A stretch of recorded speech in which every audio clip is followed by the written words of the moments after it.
And I say, so pretend like you're not a doctor. Pretend like you're not in charge of my son's life.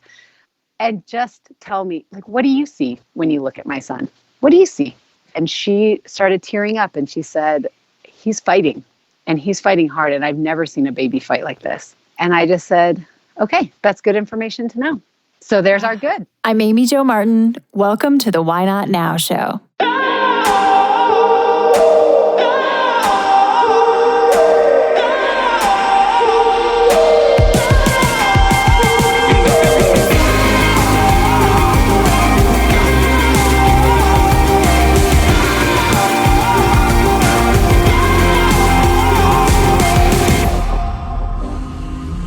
You know that thing you've been thinking about doing?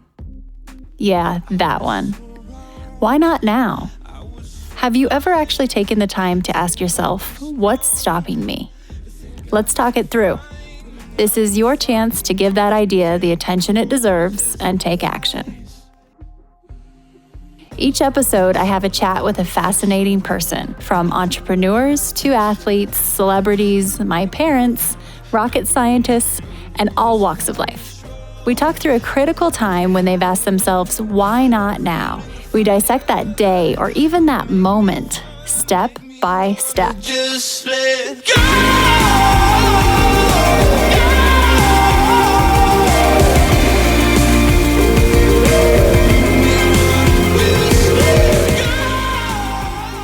Today we have a very special episode, in my opinion. A dear friend of mine has joined me on the show, Stephanie Hauser. And if you are following me on social media, then you have heard her name because she became my guiding light, my mentor, my guru, my BFF in the NICU. While my son Lincoln was in the NICU in Denver for 3 months, her son was also in the NICU, but she spent more than double the amount of time there than we did. Stephanie has impacted my life in a huge way. And one of the reasons why I wanted to bring her on this show was because she has a philosophy that I've adopted after getting to know her and better understanding. And it has really impacted my days and every aspect of my life. So although this story, it's absolutely incredible what you're about to hear, what she has to share and the concept behind the way she operates can apply to anyone and anything, really, any aspect of your life. So I won't spoil what that is. I'll let her tell the story. But let me tell you a little bit about her son, Zev. Her son was born at 23 weeks gestation. So that is on the edge of viability in terms of preemies, micro preemies. He was 1 pound, 4 ounces. Stephanie will share the scene in which this all happened and also what happened after in navigating more than a half a year with touch and goes in the NICU. She has a tool that I referenced, this concept, that I've adopted now. And it's so powerful that I said, will you please come on the podcast and share? To give you a little context, my first introduction to Stephanie was via a really sweet greeting card and gift at Lincoln's bedside about day 3 or maybe day 4 of us being in the NICU. And our nurses actually had introduced us to one another. And it was the most thoughtful, kind letter that she wrote me from one NICU mom to the other, complete stranger. But her guidance and her words helped me in a way that I will never be able to thank her enough for. So as you navigate your life and just kind of have these people that come in, these angels, just a reminder to let them know and just make sure that they're aware of how much of an impact they've had on your life. So as I look for my Kleenex, I'll wrap up the intro here, and I'll just end with the fact that we cannot wait to go on family vacations together with our little once 1 pound 4 ounces and once 2 pound 3 ounce little boys who are now growing and thriving, and they're little miracles. Are you ready for change? Or maybe you're already in a season of expansion. As we embrace this new decade, are you ready to take action on your own Why Not Now idea? Maybe that means starting the company, launching the podcast, writing the book, or doing more public speaking, injecting your why into what you are doing. At the end of the day, that is exactly what creates connection. And connections convert. My life work is to help guide women through this very stage in their life. I do this through the Renegade Brand Bootcamp. It truly is the career love of my life. The reason I love this program so much is because I'm able to create a mosaic, a collection of like-minded, like-hearted, driven women who come together to level up. They learn the renegade mentality directly from me, and I share everything I've learned over the past 20 years in business. It's equal parts education, collaboration, accountability, and community. We are accepting applications for our 2020 program, and you are welcome to go check everything out about the program at renegadebrandbootcamp.com. And as a very first step, just sign up for my 5-day email series. I uncover all of the questions about the bootcamp and help you understand if it's right for you. We've had some incredible women come through the program, and you will hear from them as well. You can check out the curriculum, the structure, the vibe, and everything in between. Many years ago, I went to Mark Cuban and asked him for investment advice. I thought I was going to get some real estate or stock market type of advice. Instead, he said, invest in yourself. Invest in your own growth. Invest in yourself. Bet on yourself. This is the best ROI you will ever find.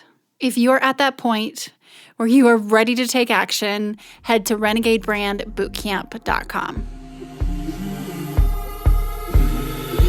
We tackle the most taboo topics on the Why Not Now show. Oftentimes, you're hearing guests share things they've never shared before. In the spirit of things we don't typically talk about, you should know that the Why Not Now show is supported by Poopery, the original before you go toilet spray.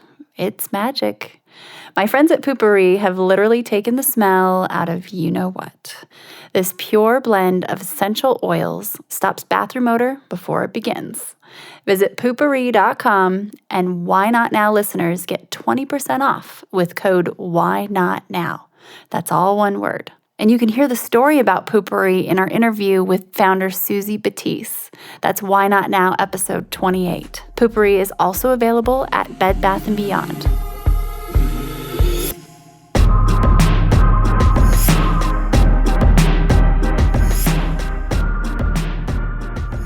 Steph, welcome to the show. I'm so excited to hop in and not only catch up with you, but just have you share your story. And you've made such a huge impact on me and my family's life. So let's start off as we usually do.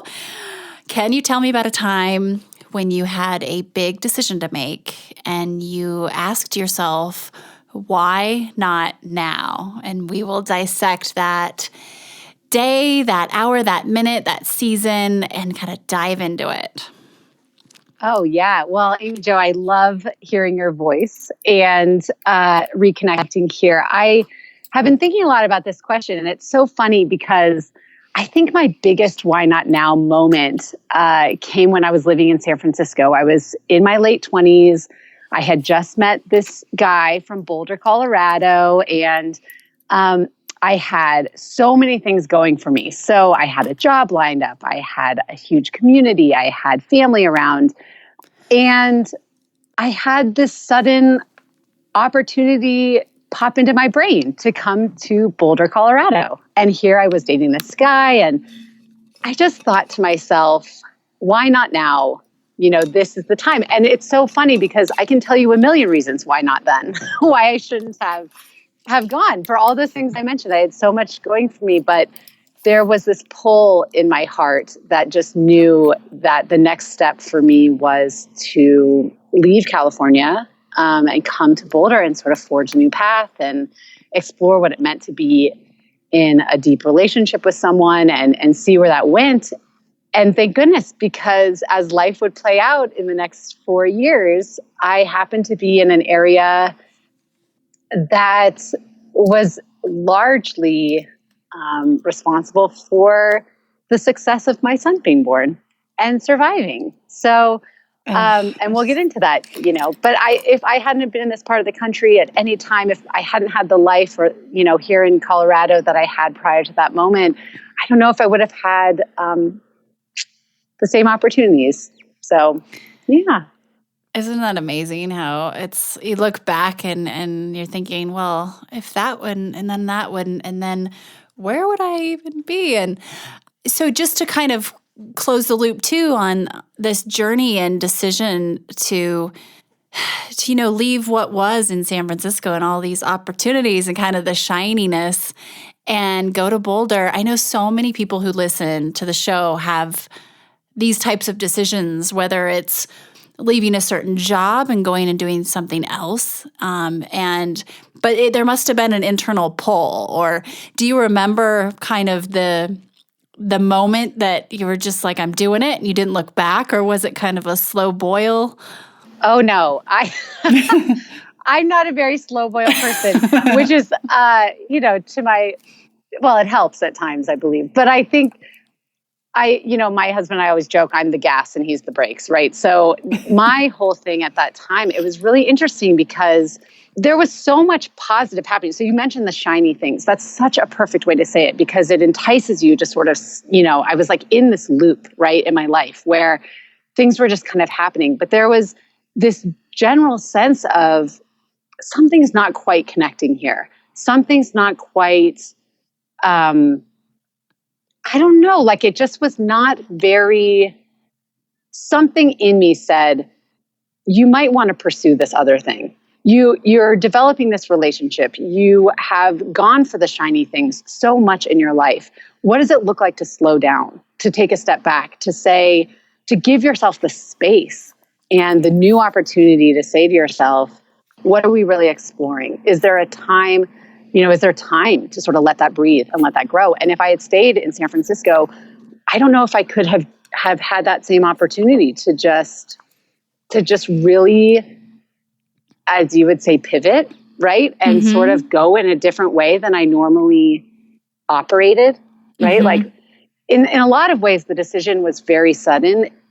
It came to me almost like in a dream meditative prayer space where I was just told in my heart to be still. And the second that I was still, everything lit up and it just said, the reason things are not falling perfectly in line, right? You're not buying into everything that's in San Francisco is that you're meant to go to Boulder. And I woke up and there it went. And I did.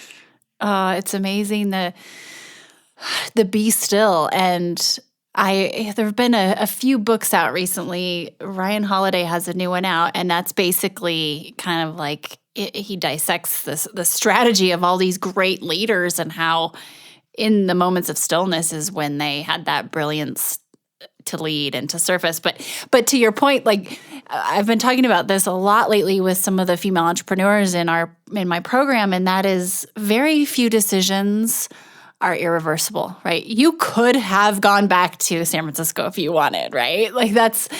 And so it's funny how much pressure we put on ourselves. But let's fast forward a little bit and let's talk about how we met, which is really quite unique. And I know that, you touched on it in terms of your son being born, but can you share that story and also we'll get to it, but some of the strategy you use to navigate an extremely challenging time? Sure. Well, I think, so just for the backstory, my son, Zev, was born at 23 weeks gestation. So an entire pregnancy is 40 weeks. And so he was just over the halfway mark. And I had gone into the hospital because I had a very high fever and could not get it down, which, they wanted to check out the baby and things like that. And what ended up happening within 24 hours was that I started labor and was faced with a series of decisions about what was going to happen. And, unfortunately, I was very ill at the time. And so we couldn't sort of delay labor, and we couldn't, do these things. 23 weeks is actually not typically considered the age of viability where a baby would survive, outside of the womb. So 23 weeks is really, it's really on the edge there. Mm-hmm. So it was really incredible, because one of the things that I would say about, as this process starts happening, is that as I look back to the year before this, the 2 years before this, there were a lot of systems in place that I had, again, building new community, building, stepping into motherhood. I have 2 other children before Zev. And so, sort of everything had sort of snowballed into this moment. And I felt that this moment of being still, there was a lot of pause in the chaos, because I felt, for me, it's, I felt like I could pause, I could pray, I could say, what's the next step? And I felt that feeling of nothing's hurried in this moment. It felt hurried by the external factors, but internally I thought, what do I do right now? Going back to this moment of, these sort of moments of stillness in the chaos, I had all this information coming my way. I was sick. The baby had to be born. The baby was 23 weeks, probably wouldn't survive, probably is like the biggest understatement of the year.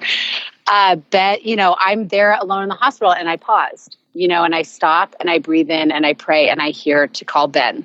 So I call Ben, and then I pause and I pray and I hear to call my mom to make sure that my twins are taken care of. And then I pause and say, who next, to get this third party in, because Ben and I are now it's going to be so emotional. We have huge decisions in front of us. And I call my friend Tracy, and she comes immediately. And so it's in these moments of stillness with so much information coming our way where I felt to sort of see the next step very clearly. And so, lo and behold, the hospital that we were at could not have sustained Zev's life, or even given him a chance. But we made the decision to helicopter down to Denver, or to Aurora specifically, and they said that they were just willing to at least try, because, for everything that we could see, Zev was doing just fine. He was coming so early, but he was active, his heartbeat was good, everything was fine. So we thought we might as well give it a try. So we took the helicopter, we Flight for Life, down to the Aurora Hospital, where he was born.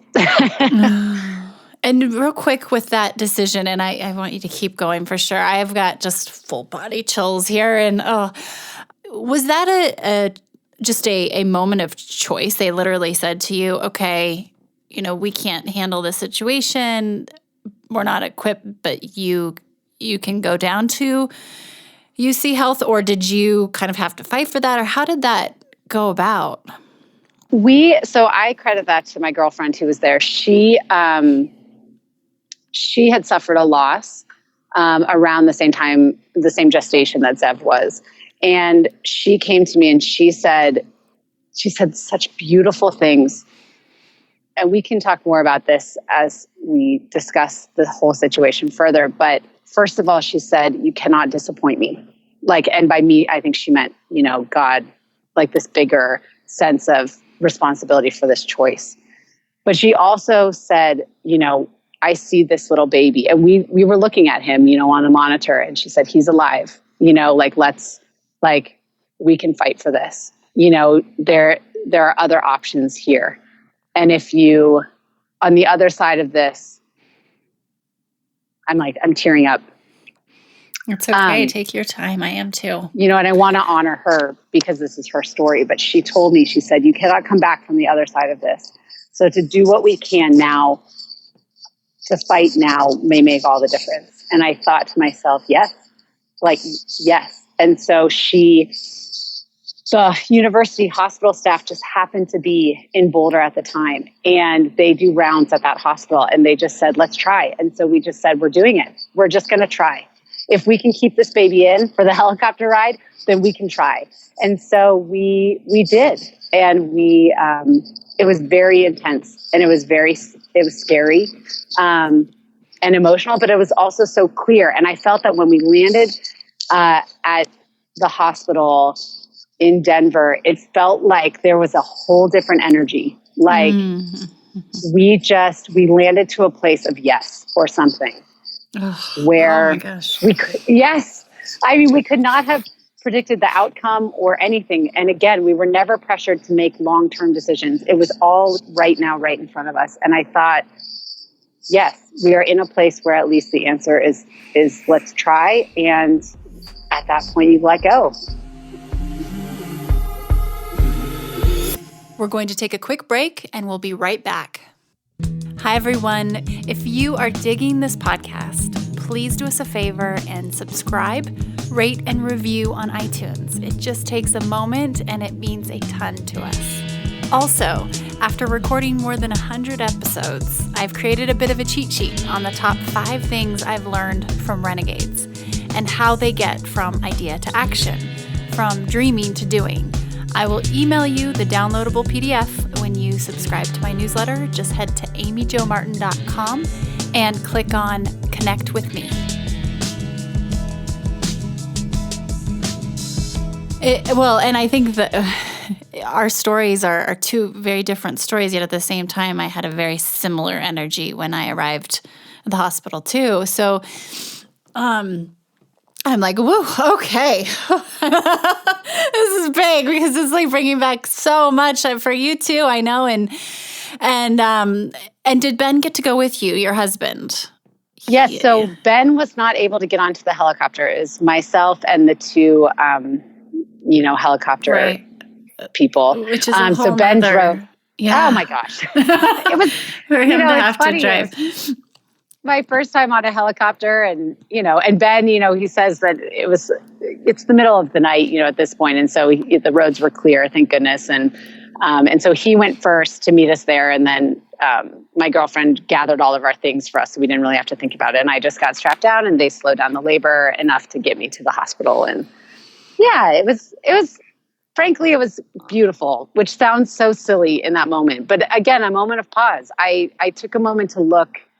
There's this funny story from my wedding where right before we say our vows, I stopped and I just said, I just need, just hold for 1 second. And I looked around the room, and I will just never forget that moment. And it was the same thing on this helicopter in the middle of this really scary, intense time. I just stopped and I thought, wow, what a beautiful night to have a baby.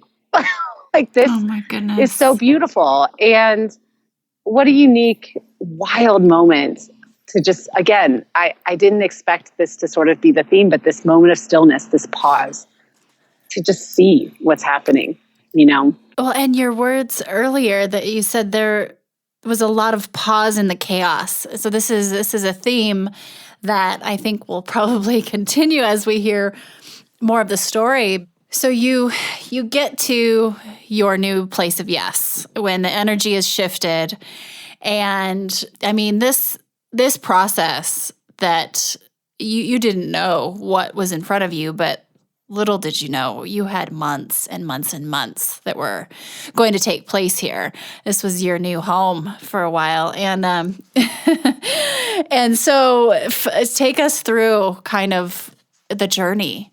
I mean, to be honest, I felt there were so many times of surrender where, even from we arrived there and the doctors circle up, with us, and I'm in the middle of labor, and they are saying to us, these are the statistics, these are the, whatever, all these things. The chances of survival is less than, single digit percents and all these things. And then,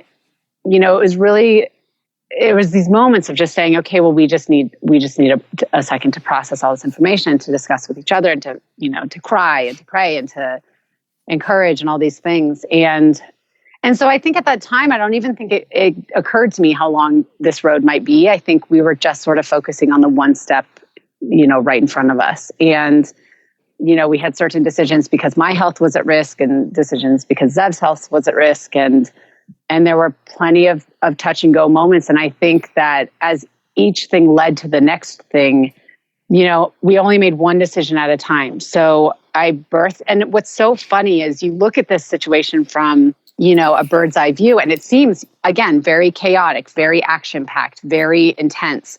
And it was. However, the birth itself was very peaceful. It was very calm. It was quiet. It was lovely. It's a funny juxtaposition because it was so Zev. Like, knowing him now, I'm like, that's so Zev. It's just, in this chaos, here comes this little peace, being of peace, and when he came out, he was crying. And that is it's just incredible because he barely had lungs. At 23 weeks gestation, they barely have these little lung pockets. And here comes this little baby crying, and you can hear, we have a video of it, and the doctors all go, and everyone's a little bit surprised, and it was just this moment of like, okay, so we made it through the one step, which was we were going to have this baby. We decided that, okay, we're going to try. Okay, so he comes out and he's crying. Okay, now the next step is we're going to take him over to this thing. It was just one foot in front of the other. And I think, we didn't know what we were in store for. And when I look back now, how lucky that we got to just walk through it and to not know what was ahead, because we had a lot of ups and downs ahead, and it was a very long time that we were there, but it was one step after the next, And he weighed 1 pound. 1 pound, 4 ounces at birth. Yeah. Wow. And one of the things that has largely impacted my life that I learned from you, that now I apply to almost every aspect of life and integrate it in everything I do, is your strategy. I'm going to call it a strategy because to me it seems like a brilliant strategy, but it was your question to the doctors and to the medical team when they were about to, or when they would deliver another set of big news that maybe didn't look so positive / it looked really bad, or it sounded really bad. And that was, and I want to hear from you how this first started, but I remember we were washing our breast pump parts one day in the NICU, and you were telling me one of the stories, and it was right before one of Zev's surgeries, I think his eye surgery, and you said, before they said anything to me, I said, wait, nope, tell me what's good.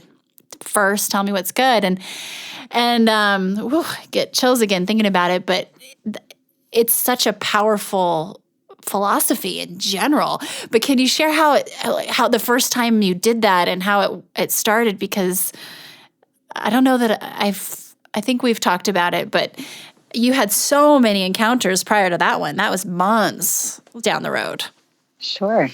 Yeah, tell me what's good is really funny because I would say that I'm a generally optimistic person. And, this idea of seeing the silver lining, this isn't a brand new idea.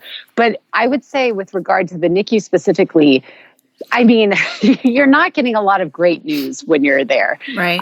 I think that there are moments to celebrate. And, it's so funny to look back at those moments now because, those were life and death for Zev. Mm-hmm. And to us, we're like, we did it, we're hugging people. And when you look back, you're like, wow, he was still very, very sick, but I do think, tell me what's good is something that, especially in this situation, and as you apply it sort of outward, right? So as a strategy, I think that's really important to regard it that way because it truly just postures you in a different way as you approach these monumental decisions that you have to make for this little being or for yourself or for a family member or in your business or whatever. Tell me what's good. Just it balances the scale a little bit because I felt that with everything with Zev, I mean, again, everything was stacked against him from go. But I felt like the amount of the serious faces that would come our way the gravity of the situation. It was so heavy. It's too heavy. You're sitting in this room, you're making impossible decisions, and you're making decisions that you are just crossing your fingers and you're praying and you're just saying, I surrender. Whatever is happening, I can't control. I can only make a decision, and it's an impossible one. So here goes nothing, but every time the doctors would come our way with something so heavy, because we hit a lot of really hard things in the first few months. And I would just say, so what's good? So what's the good thing here? And sometimes that good wasn't that great. It wasn't like all these things, but I remember, what's good when there was a night that Zev almost died. We were within, minutes of deciding to end his care. And I think, he was going downhill really fast. And we're sitting in this room with the doctors and they say, there's nothing else we can do. He's truly on the last. There's nothing else. But there's this one thing we can try. And it's really risky. And down the line, there's no way to know how it's going to go. And I stopped and I paused. Here's this pause again, right? And I say, so pretend like you're not a doctor. Pretend like you're not in charge of my son's life. And just tell me, what do you see when you look at my son? What do you see?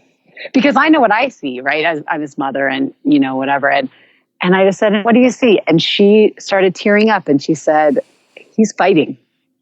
And he's fighting hard. And I've never seen a baby fight like this. And he is a week or 2 weeks old at this point. He's so tiny. And I just said, okay, that's good information to know. So there's our good. He's fighting, right? And I do want to, I know. And I'm like, okay, that's the best good we could have heard. He's failing and he's fighting. So what do we do with that information?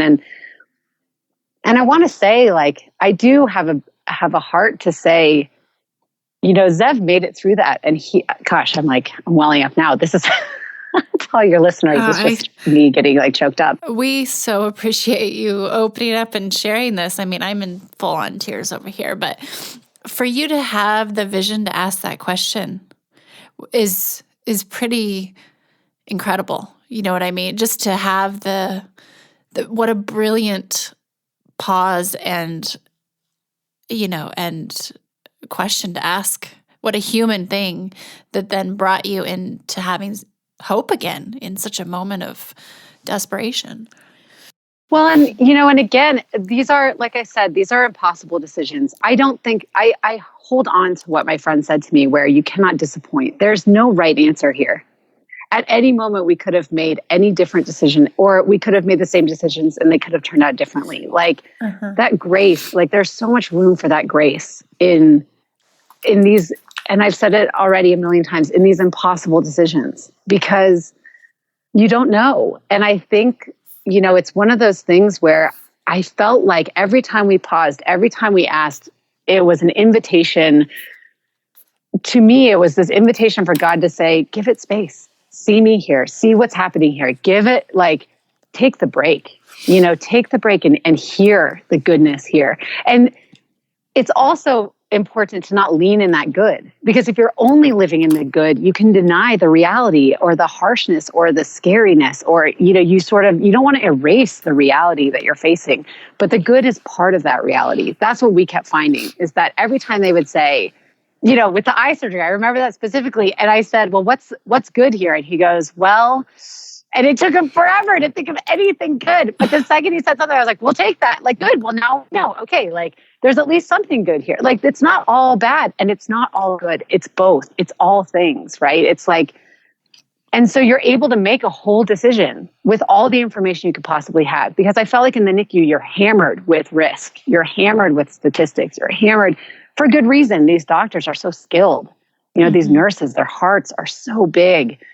They're so wise. There's a lot of wisdom in those walls. But I just felt like this balanced vision of who Zev is, what he's facing, what decisions we have to make, it allows you to adopt a posture of control in some ways, of saying, okay, I hear that information. I hear the hope. That's what hope does, right? It injects hope into what can feel very hopeless, I love it. It truly is a posture change and a sense of control when you feel you have zero. And just that you, in a way, are able to kind of stand in that hope, stand in that power of, okay, he's a fighter.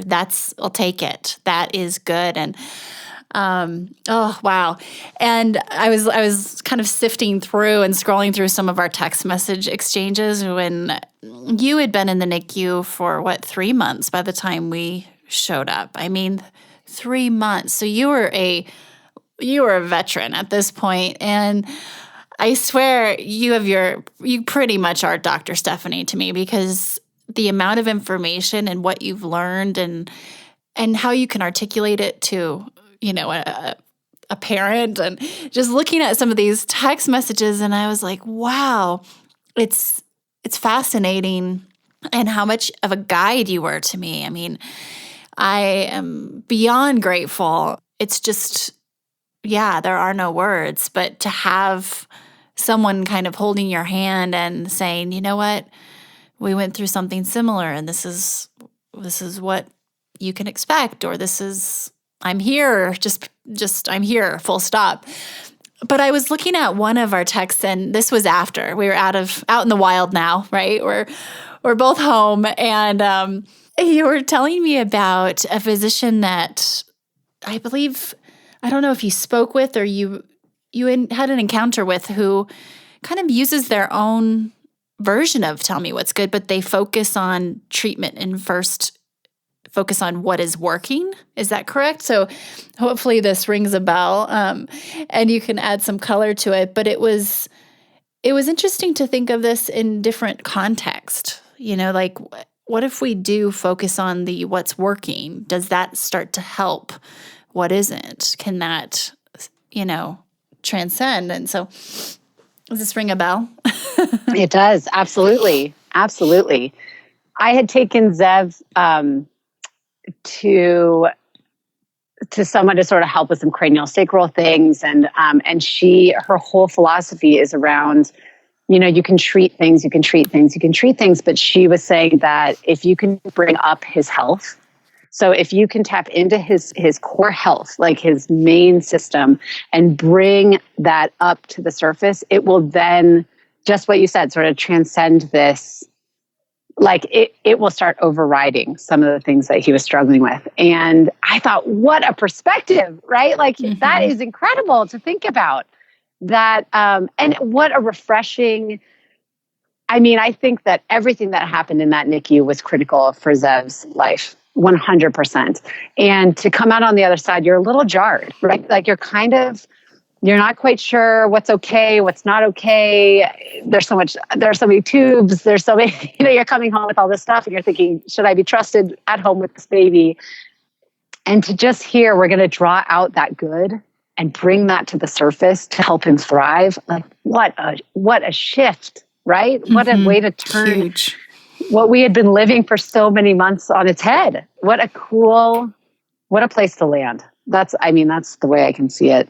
Yeah. Can you imagine if rounds were started with that, versus, today we're sitting in rounds but it is, I think it's really, if for everyone listening, thinking about the inverse like that in the positive. And this isn't just, as I'm listening to us have this conversation, I think it's pretty clear, and hopefully everyone can hear, this isn't just let's make lemonade out of lemons type of situation. I think the way I've been using even Tell Me What's Good in my everyday little things that happen, little things that throw you for a minute or for an hour or a day, it works. And it's not, I feel like it's different than a gratitude list, but maybe it's very similar. Let me just find one thing. That's it. And then you easily find another and another, and you're like, oh yeah, there's actually instant perspective when you use it throughout your day with the little hurdles, in the day. Yeah. And I appreciate you so much and for sharing something so personal and it's so powerful. I have no doubt that Your story and your message is going to help a lot of people who are navigating things right now, who are listening. So thank you.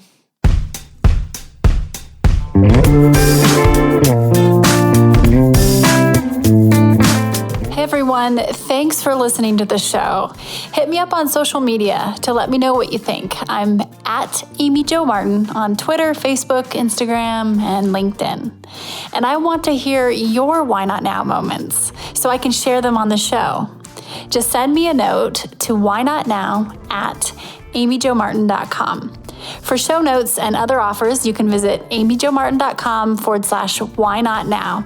And while you're there, don't forget to sign up for my email newsletter for exclusive content and announcements. A big thanks to Rock Salt Music for all of the tunes by the talented John Coggins. And of course, a hat tip to Richard Brewer for editing and producing the show. I'll see you next time. And until then, why not now?